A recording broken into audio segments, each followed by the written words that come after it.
All right, it's time for another Bible story. Today will be Noah, part 1.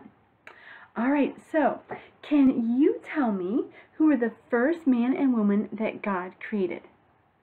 Right, Adam and Eve. That's right. Now, do you remember what did they do in order for God to have to kick them out of the Garden of Eden? Yeah, they disobeyed God. They ate of that tree they were not supposed to, that one tree, and they disobeyed God. So after they left the garden, then they had children, and guess what? Those children did bad things, and those children did bad things. And then it kept going on and on and on, and pretty soon the world was full of people who, just a few of them loved God. Otherwise, there was no good in anybody else. They all did bad things. They didn't want to obey God. They didn't want to please God. They weren't sorry for their sins. They were just really wicked. And it was getting really bad on the earth. And so in that, God decided that he would need to kind of start over, not with creation, but with people. And so God decided that he was going to send a flood. Now, do you know what a flood is?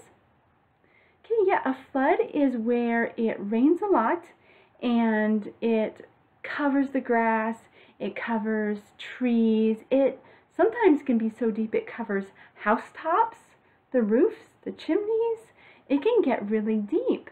But this was going to be a world flood. A world or worldwide flood means that God was going to send so much rain that it would cover the whole earth. It would be like one big ball of water.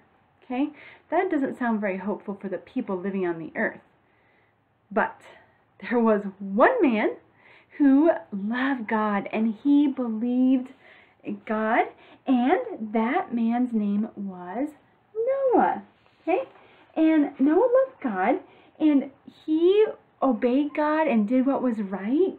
One day, God told Noah that I am going to send a flood for all the wicked people of the earth, to destroy those wicked people, because there was no hope. They were not going to turn to God. They had no interest in God. Okay?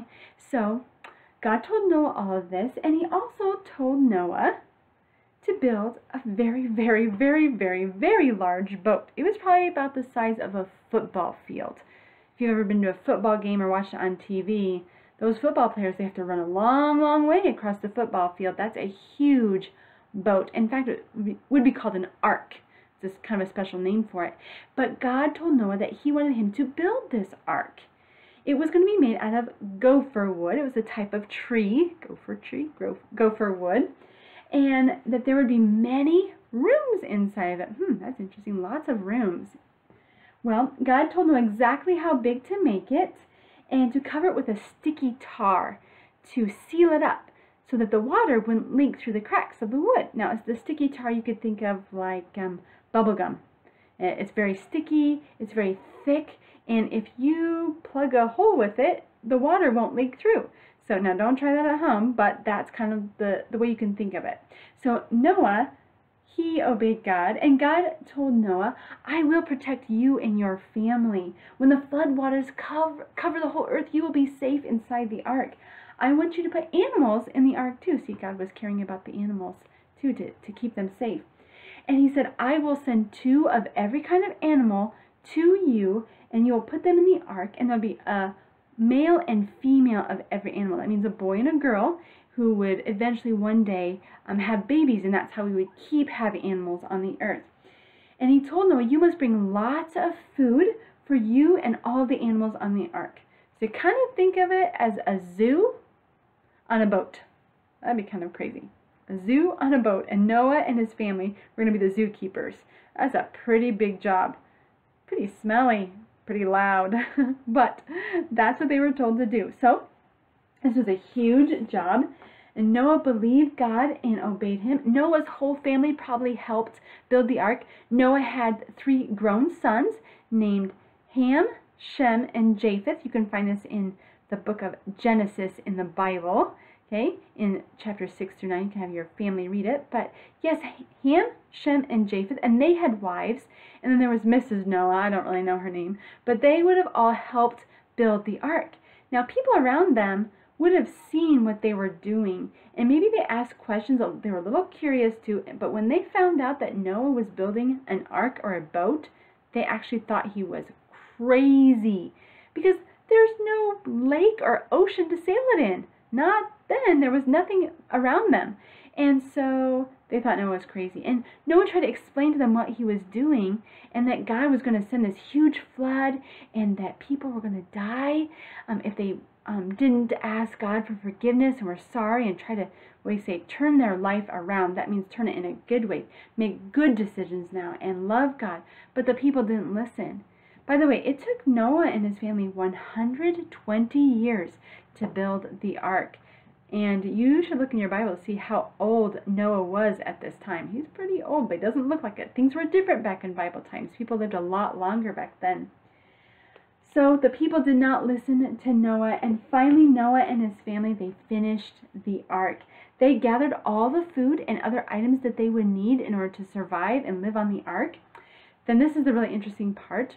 Noah did not have to go and hunt for animals. God brought 2 of every kind of animal. So think of an animal that you really like, or maybe you don't like bats. I don't like bats. But I do like pandas. I don't know what you like. And that is what God sent on the ark. So they're all filing in. They have a nice line, hopefully. Think they were good listeners? They had a big long line of animals coming into the ark. In this picture you can kind of see here's a giraffe, an ostrich, and some owls, and even some little birds in the cage. But the line goes clear out into the pasture, into the meadow. And so they were coming into the ark. You can imagine how noisy it would be. I remember the first time I told this story, I told you to make the noise of the animal that you would have liked on the ark. So on the count of 3. 1, 2, 3. Roar, neigh, meow, arf. All kinds of different animal sounds. It was a noisy place. But God brought those animals into the ark. And Noah and his family, they guided those animals into those different rooms that God had told Noah and his family to build in the ark. And God spoke to Noah again, and he said, take your family with you into the ark. Because you have obeyed me, I will save you and your family. In 7 days, I will send rain for 40 days and 40 nights. Noah and his family went into the ark, and then God shut the door. And that's it. Or is it? Guess you'll have to come back tomorrow and find out what happened to Noah and his family.